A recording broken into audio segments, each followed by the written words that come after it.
Is a sweep upcoming today on Thursday? We'll talk about that and more on today's episode of Locked On Pirates, brought to you by Game Time.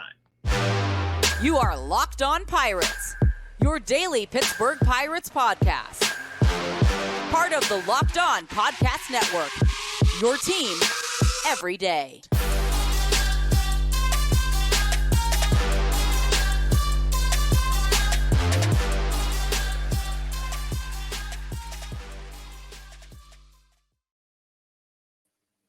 And welcome back to that Pirates podcast, everybody. My name is Ethan Smith, your host of the Locked On Pirates podcast, where I try to make talking about the Pirates fun, even though, it's not been fun for the last month or two. But hey, Craig, they are on a 2-game win streak. Look out, guys. It's the first time they've won back-to-back games in nearly a month. We remember they beat the St. Louis Cardinals in a sweep to start the month, and then the A series happened. Speaking of the A's, shout out to Domingo Germán for getting the first perfect game since 2012, but that's not what we're here to talk about. You can see that on that ticker down there now that I've added to the show.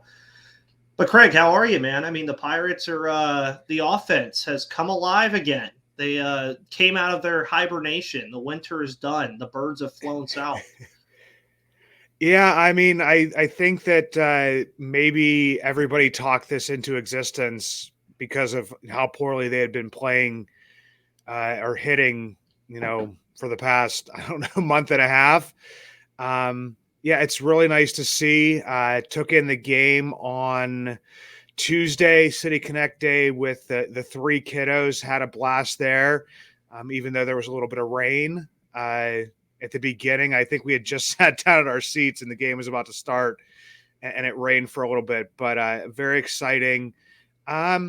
And led by some youth and rebounding from some veterans. I mean, Carlos Santana, I think I just wrote today. I mean, he's hitting like 260, slashing, OPS over 800 over his past like 15 games, 4 home runs, up to 8 on the season. So some of that power is starting to show up. So old man strength there has been helpful as well. Yes, and Santana has been a guy that has kind of been a talking point in a sense of the fact that he is an older guy. He's the kind of guy that you would expect that the Pirates would probably look to deal at the deadline, but maybe they don't. Maybe they don't. And right now the youth movement is strong, as you said. Nick Gonzalez and Henry Davis have both been up here now for about a combined 2 weeks. Henry Davis been here for about a week and a half. Nick Gonzalez, of course, been here for about 3 or 4 days. And then Jared Triolo inserts himself into the mix with Bryan Hayes going to the 10-day IL with what you mentioned before we started recording, the same exact injury that he had last year. So I think that's something they're going to have to start monitoring with him just a little bit. And I have been a fan of Jared Triolo since last year.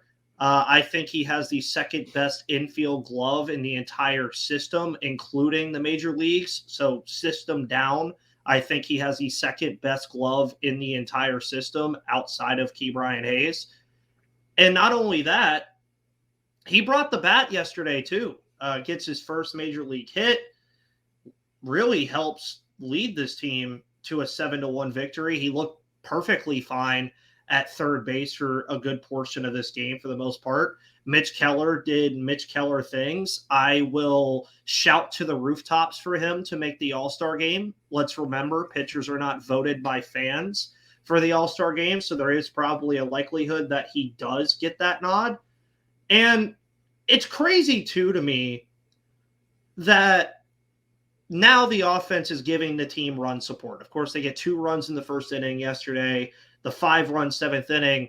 Isn't it crazy, Craig, what happens when you give your not star-studded pitching staff, but a pitching staff that ranks highly in a lot of different metrics, run support? I mean, it's a crazy thing. Like, I think Rich Hill the other day when he pitched on the game you were at Tuesday, you didn't see this on the broadcast, but there was a statistic that came up about him that said whenever he gets 5 runs of support, he is now, after Tuesday, 46-0 in his 19-year career when he gets 5 runs of support. That's all you need to do. But I mean, you look at this game yesterday, the top three did phenomenal. They combined for 4 hits between Connor Joe, Andrew McCutchen, and Henry Davis, all with 4 RBIs. Of course, you mentioned Santana already. He had 2 RBIs to his credit as well. Nick Gonzalez had another hit. Triolo had a hit. And I think that's what we wanted from these young guys, Craig, is we wanted them to not have the Ellie De La Cruz effect that we've seen in Cincinnati, but just come up here and help. Get that base hit every once in a while and just contribute a little bit defensively and just get a spark under this team. That's what I talked about yesterday, is that these young guys are providing a little bit of a spark now that this team needed. And not only that, it's leading to them winning baseball games. They've won 3 of their last 4 games now. So now things are getting interesting with this team where it's okay, can they turn 3 out of 4 into 4 out of 6 and 6 out of 8 and stuff just to not make the sky fall, but keep up with the other teams in the division. I mean, that's exactly what they need to do. And the youth movement, I mean, the best thing that Derek Shelton has been doing is putting Henry Davis into the 3 hole. Could not agree more. He's not a back of the lineup type of guy. Never has been, hopefully never will be. But yeah, I mean, that's just a big spark plug right there. He's, taking good at bats. I mean, he is, striking out a little bit, Nick Gonzalez as well. But I mean, that's kind of to be expected about the younger guys. Nick Gonzalez, we know, does have a little bit of the strikeout problem. Mm-hmm. Jared Triolo he's a solid hitter, just a solid ball player. And the big thing you mentioned there is, the ability to play defense. Jared Triolo, Gold Glove winner. He's, Bill Mazeroski Defender of the Year within the Pirates minor league system. It's not really a drop off. When Ono Cruz went down, if Triolo wasn't dealing with that hamate injury, it's a possibility that he could have just been plugged into shortstop. Yep. Because that's a kind of a big thing, is just, I look back to the Cubs series where I'm pretty sure they had, 75 infield hits. And if you have, Nick Gonzalez is no slouch at defense either. Maybe not a full-time shortstop, but can kind of fill in there as needed. Really good at second base. I mean, everybody looks back to the videos of him working with Jack Wilson in the offseason. I think that was a couple years ago, and just working on his footwork and different stuff. He's a really solid defender. So, I mean, I kind of wonder, we'll get to it at some point in time. And before we hopped on the show, we talked about guys coming back, from injuries. Bryan Reynolds hopefully set to come back here in the next couple of days. G-Man Choi can come back at any moment. So there's going to be some shakeups here. I mean, everybody's seen the stats out there about, I know that the Castro had, I think it was a 2-hit night when I was there. It might have been a 3-hit night. I can't remember. I was chasing the kids around a little bit, but I hit pretty well. But then, goes 0 for 4, 3 strikeouts last night. Bay just doesn't really look like himself. And I think that people need to, kind of recognize that not all the prospects are going to work out. Development is not linear, and it's not really a bad thing, for players to go down, get right, and just, kind of work on some stuff instead of just standing there struggling. So I think some of that may happen. A lot of this, promotions and stuff like that, some of it has been, quote unquote, forced by injury, but it hasn't been a bad thing. And these are guys you really want to get a look at anyway. Mentioned on Bucks in the Basement show with Chris on Wednesday that basically, Nick Gonzalez, was going to have to be added to the 40-man, this offseason anyway. Want to get a look at him. Jared Triolo was just added to the 40-man this past offseason. So there's a lot of decisions that kind of have to be made moving forward because, as Ben Cherington adds to the depth within the minor league system, that pretty much means that there will be a 40-man roster crunch, kind of for the foreseeable future.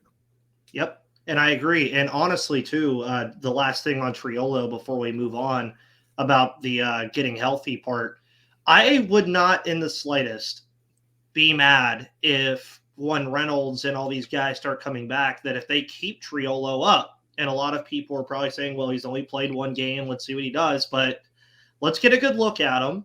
And I would not be mad even if Hayes, when he comes back, they keep Triolo and stick him at shortstop.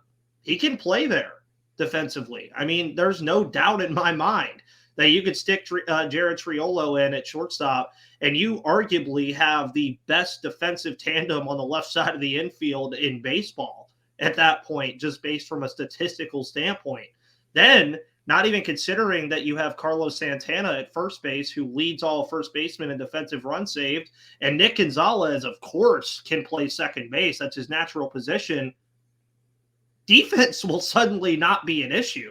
It would just be a matter of, does Nick Gonzalez strike out a little bit less? Does Jared Triolo keep up the bat with his defense? Does Hayes stay healthy? That's really all like that form of thinking. But I personally would not mind seeing that. And then even when O'Neal Cruz comes back, maybe just ease them back in and let them DH a little bit and have Triolo play shortstop. But I'm not going to get too ahead of myself on the Jared Triolo train. He is one of my favorite minor league players on this team because I love defensive players that also hit. Hence why I'll probably get a lot of crap for this, but I have enjoyed Manny Machado and Nolan Arenado over the years because of the fact that they do both.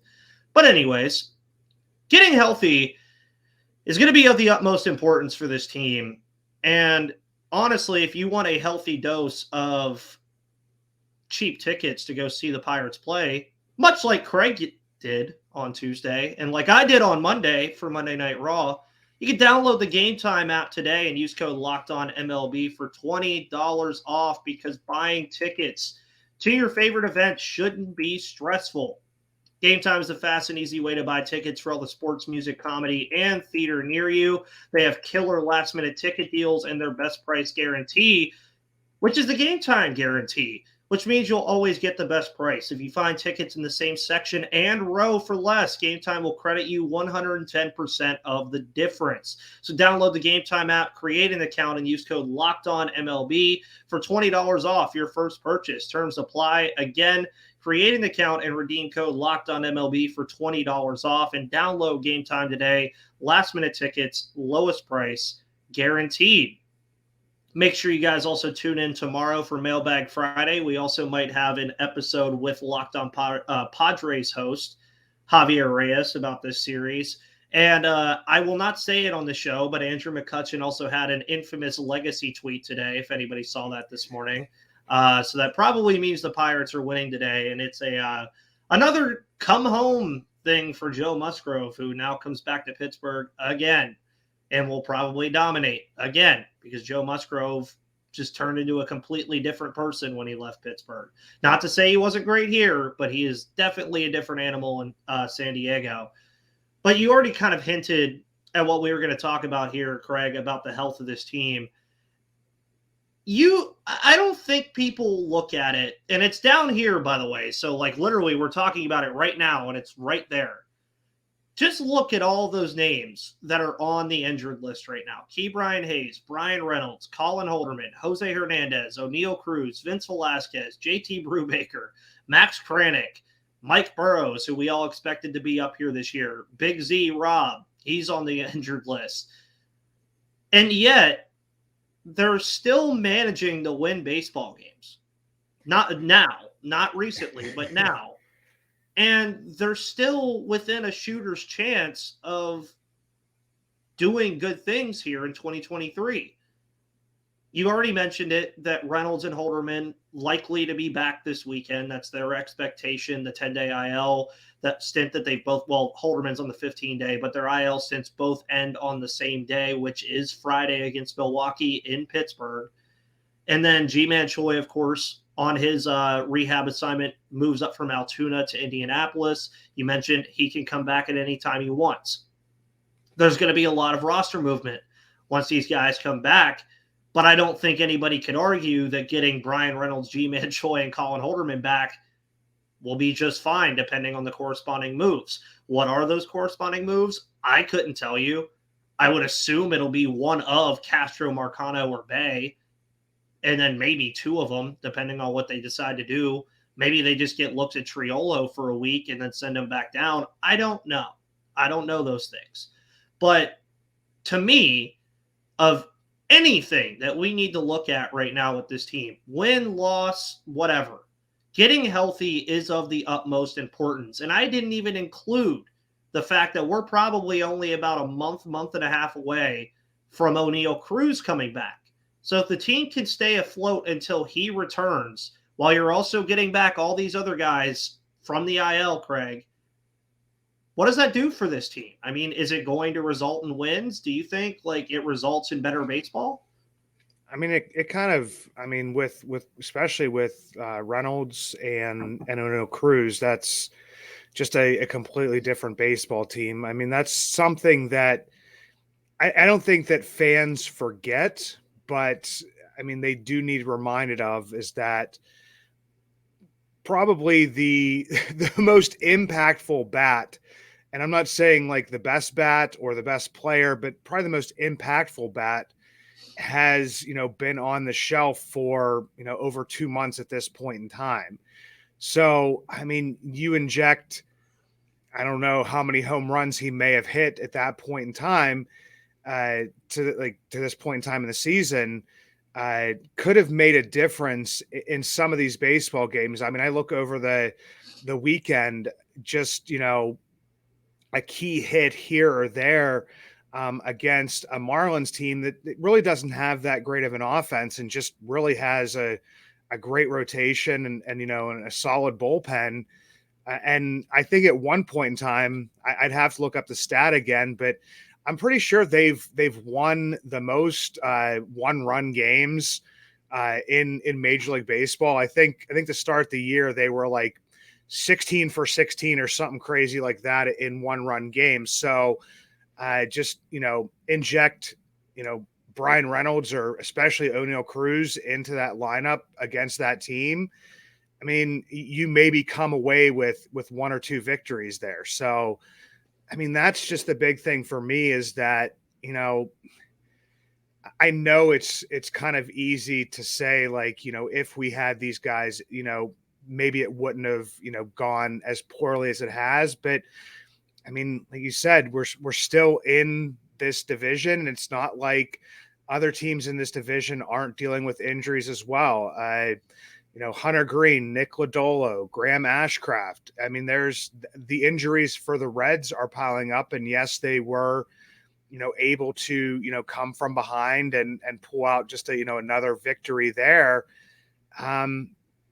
But if their bats hit a slump whatsoever and you have that many injuries in the pitching staff, I mean, it could turn south for them fairly quickly as well. So, I mean, I don't know. That's where like a series, we need to get some revenge here against the Brewers coming up this weekend, just because it could catapult us, back into the race. I mean, 5 games back, we've seen in this division so far is far from, insurmountable.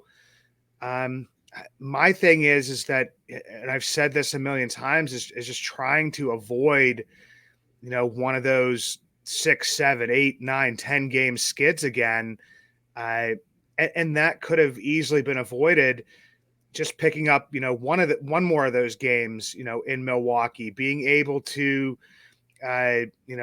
win in Miami, just picking up a game against the Cubs, even though we looked absolutely anemic on offense in those games. But just like one win here or there is kind of the difference between being, 5 games out and maybe, 2 or 3 games out and within striking distance at this point in time. But I mean, we're about to turn the calendar to July, and in Ben Cherington's own words, what happens, over the next month or so here will determine, what happens with this team. You mentioned, Carlos Santana, making the turnaround. Is he going to stick in that position? Because we really don't have, a full-time first baseman, and he's played so well defensively, and the offense is coming back around.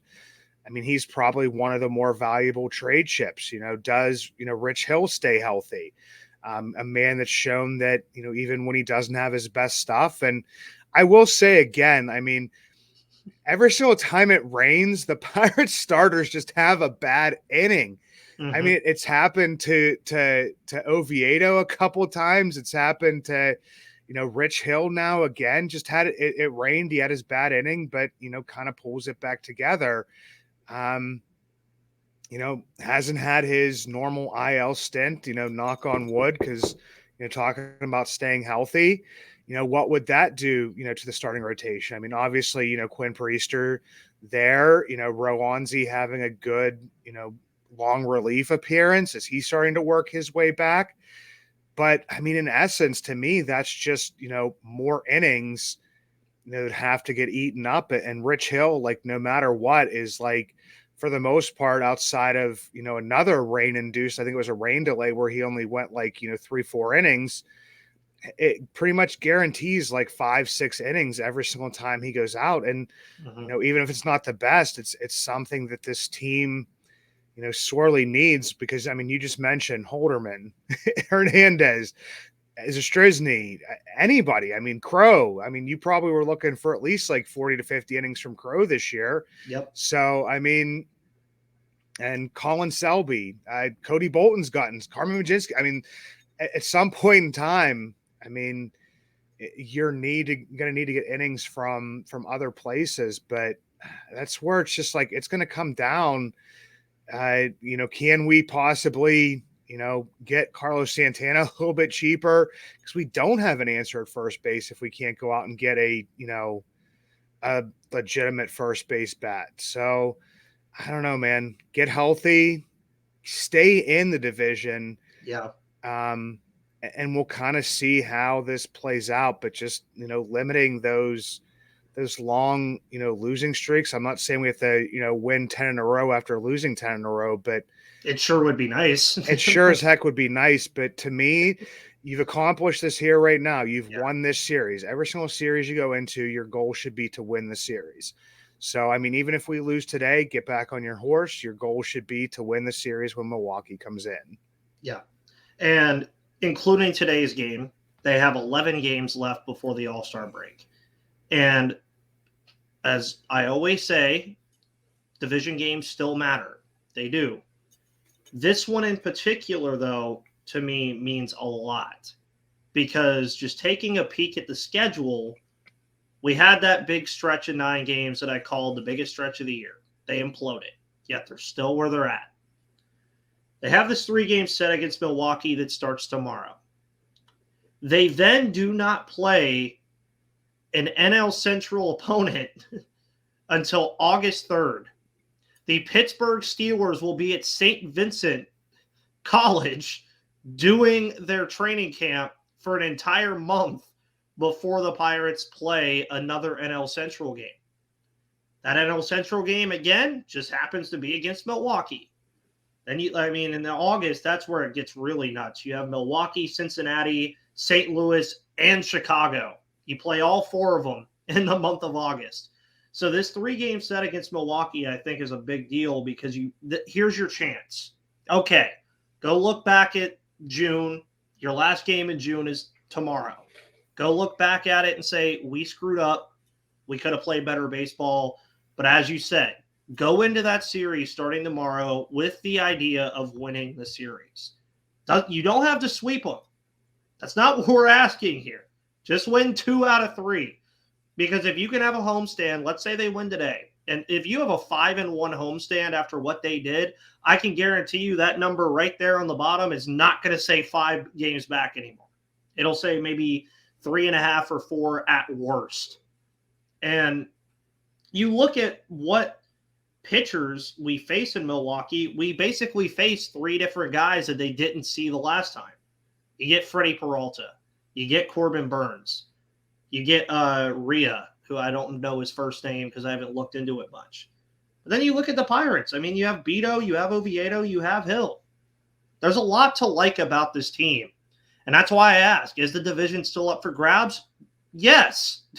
I mean, once Reynolds comes back, once Cruz is back in August, You're looking at a lineup that's going to feature Henry Davis for sure. If Nick Gonzalez keeps playing well, probably him. Bryan Hayes if he stays healthy. Reynolds, Sawinski, O'Neal Cruz, and then I would also even probably bet that Endy Rodriguez will be up by that time. I think I like my chances with that lineup, Craig, against anybody. Yeah, I mean, one would hope that Endy would be up. I mean, is finally hitting, well enough that I think that the call up is fairly imminent at this point in time. And I mean, I talked about the trade deadline earlier. Well, injecting, O'Neal Cruz hopefully back into the lineup in the middle of August, and even if it's, just at the DH spot, that is pretty much as impactful as many or any trade, could be, getting, Endy into this lineup, hopefully, hitting. I mean, I don't know if he's ever going to hit as well as he did, last year for about, 2.5, 3 months. But I mean, that could be something nice to ask for. So yeah, I mean, the biggest thing's going to be is, like you said, staying healthy, getting healthy, and seeing, what happens with this rotation. Because right now, I mean, what Osvaldo Bido has done is more than, anybody could have asked for and that most expected. Ortiz, hopeful, for, his second good start in a row. The one thing that I look for him that I'm not seeing go down as much as I would like it to go down is his whip. I believe it's 1.62 as we're going into this game here. But it hasn't been, that bad because it was up pretty high earlier in the season. So, I mean, that's kind of going to be, there's going to be a lot of keys to what happens here. And we're not even mentioning, I want to see at some point in time, hopefully these guys stay up and Liover Peguero gets his call up to Indianapolis. I think he's in double digits for home runs now, has been hitting well for, more than a couple weeks. So that's a guy that, has been on the 40 man for these past 2 years. And I mean, just look at the number of, middle infielders that you have on the 40 man. I mean, that's where I see, to a certain degree, that's why I still think I still go with buyers and sellers at the deadline, just because I don't know how you can go into next year with, I'm counting at this point in time, like, I don't know, 6 middle infielders on the 40 man. I mean, I know we've had a bunch of outfielders at some point in time. So, Ben Cherington, he may keep it that way as well. I mean, because some of the guys have, position flexibility, Marcano, Bay. I mean, even Peguero has played, some other positions as well. But, I mean, I just don't know how that kind of plays itself out. So I'd like to see Peguero make his way up. So that makes things even, even more interesting. So, yeah, division's still winnable. Health, got to keep it going. And, hopefully, them Milwaukee coming to Pittsburgh will be, I don't know, a little bit better than us in Milwaukee. Let's end the show with just one answer. If you had to pick who wins the division today, who wins the division at the end of the year? Based Milwaukee. off of today. Milwaukee. I think the Reds have been fun. I think the Pirates were fun in April. I don't know. I with the injuries and the youth, it can be streaky. So I could see some, ups and downs for the Pirates, ups and downs for the Reds throughout the rest of the season. Not that I think that Milwaukee is a powerhouse or anything, but just if their pitching staff stays healthy, and since they've kind of been there, before and over the past few years have been consistent. And that's the other thing is we don't know what Milwaukee is planning to do at the trade deadline. I mean, we've talked about, a bunch of times what they could do with their pitching staff, going into this trade deadline, because, Corbin Burns, not super happy. I looked ahead at, I think, the free agent pitchers after next year, and just to see who the Pirates could pick up with like 1 year of control. And I think it's almost the entire Milwaukee Brewers pitching staff. So is this the time where they kind of go for it to a degree before they sell off in the offseason? Or, do they see this as, hey, maybe we take advantage of some teams that are in it that didn't think they would be in it, and we can trade off some of our pieces. So, I mean, if I would put on the spot today, I would just say Milwaukee, just because of their track record. But I wouldn't be surprised if it was the Reds or the Pirates. Yeah, and I agree. I mean, I kind of want to say Brewers with an asterisk, or an asterisk. Yeah, there we go. Can't say that word for some reason. But, yeah, I mean, if they start selling, no, obviously not. They're not going to probably win it, but they still could. I do really think that 4 of the 5 teams have a good chance of doing it. I don't know if the Cubs are going to stay as consistent as they are. St. Louis maybe gets hot at some point, but their pitching is just so bad. I don't know what they do. And then I just really think the division's that bad to where you can make a reliable